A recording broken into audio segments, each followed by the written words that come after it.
Olá! Hoje a gente vai mergulhar nas ideias de um texto fascinante chamado As Ilusões do Ego. Ele coloca na mesa uma escolha muito profunda, uma que a gente faz todos os dias, às vezes sem nem perceber, e que acaba moldando a nossa realidade. E tudo começa com uma pergunta que parece simples, mas é bem poderosa. Qual voz interna a gente está ouvindo? A ideia central do texto é basicamente que, a cada momento, estamos escolhendo entre dois guias completamente diferentes para a nossa vida e para as nossas decisões. E é aqui que mora a escolha fundamental. De um lado, tem a voz do ego, que nasce da ideia de separação e nos leva para buscas que não chegam a lugar nenhum. Do outro, a voz do espírito, que fala a partir do conhecimento e nos leva à inspiração, que literalmente significa estar em espírito. Faz todo sentido, né? Ok, então vamos mergulhar nisso de verdade. Para a gente entender essa escolha, primeiro a gente precisa olhar de perto o que o texto chama da a prisão do ego. E um ponto importante aqui, ó. O ego não é um inimigo de fora. É um sistema de pensamento que a gente mesmo construiu. Beleza, mas afinal, o que é o ego segundo essa perspectiva? É aquela parte da mente que se convenceu de que é separada, única, isolada do resto. E essa identidade é toda fabricada em cima de quê? De ideias de falta, de escassez e, claro, de muito medo. E como é que funciona esse sistema? O texto aponta umas características bem centrais. Primeiro, ele é o oposto da nossa natureza verdadeira. Ele opera enxergando tudo como ameaça, e por isso ele julga, o tempo todo. Um ponto crucial, olha só. O ego percebe, mas ele não conhece a realidade. A motivação número um dele é se proteger, e é por isso que ele vê o ato de dar como um sacrifício, como uma perda. E talvez o mais revelador de tudo, ele tem pavor da alegria genuína do espírito, porque essa alegria mostra que ele, o ego, é desnecessário. Essa frase resume perfeitamente o mecanismo central do ego. Viver se comparando significa que a ideia de que somos todos iguais, de que existe igualdade, simplesmente não entra na cabeça dele. A autoestima nesse jogo depende sempre de se sentir um pouco melhor ou até pior que os outros, né? O que importa é manter essa ideia de separação bem viva. E essa imagem ilustra brilhantemente a consequência de viver nesse sistema. A metáfora é a de uma casa caindo aos pedaços, que não dá segurança nenhuma.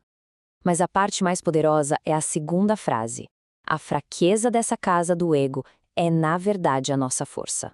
É o nosso ponto de partida para a mudança. Bom, se existe uma prisão, tem que existir uma saída, uma liberdade, certo? Então vamos agora sair da prisão do ego e explorar a liberdade do espírito. A alternativa que, segundo o texto, sempre esteve ali, disponível. E o contraste, gente, é total. É preto no branco. O mundo que o ego percebe é feito de medo, separação, escassez, o que acaba levando a um estado de ilusão e conflito constante. Em oposição direta, a realidade do espírito é puro amor, unidade, abundância e paz. São duas realidades completamente diferentes, e tudo depende da voz que se escolhe ouvir. E é aqui que o texto vira a nossa perspectiva de cabeça para baixo. O tal do reino do céu, ou essa realidade do espírito, não é um lugar para onde a gente vai um dia. É o que a gente já é. A ideia é que a nossa verdadeira identidade é uma coisa só com essa realidade de amor e unidade. Em contraste total com o ego, o espírito reconhece a sua própria luz, o seu brilho. Ele não pode ser ameaçado ou atacado, porque não se identifica com o que é frágil, com o que é passageiro.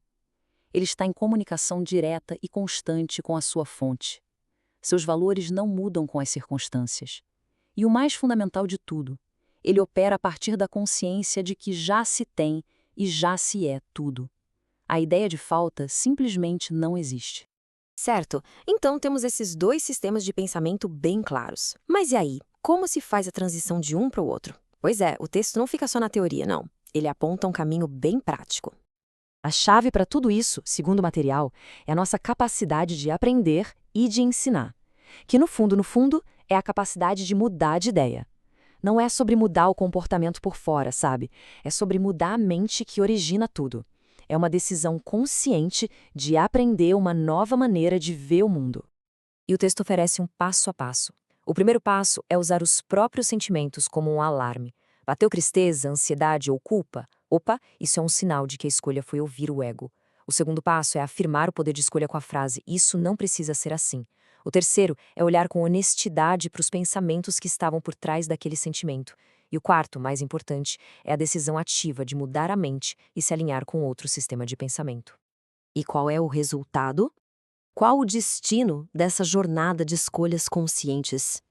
É o que o texto chama de despertar da ilusão. E no final das contas, tudo se resume a essa frase. Ela é repetida no texto como um mantra de libertação. É o reconhecimento de que o sofrimento não é uma condição imposta de fora, mas o resultado de uma escolha que pode ser desfeita a qualquer momento. Isso leva a gente a redefinir o que seria salvação. Não é sobre ser salvo por uma força externa, mas sobre alcançar a mentalidade certa. É um estado mental em que a percepção não é mais usada para atacar ou para julgar, e com isso, o sistema de pensamento do ego simplesmente se dissolve. O texto, então, nos deixa com esta pergunta, que é bem profunda. Se o ego é uma identidade que a gente criou e o espírito é a nossa verdadeira natureza, então, quem é essa identidade que está vivendo a vida neste mundo? Uma questão para a gente continuar refletindo.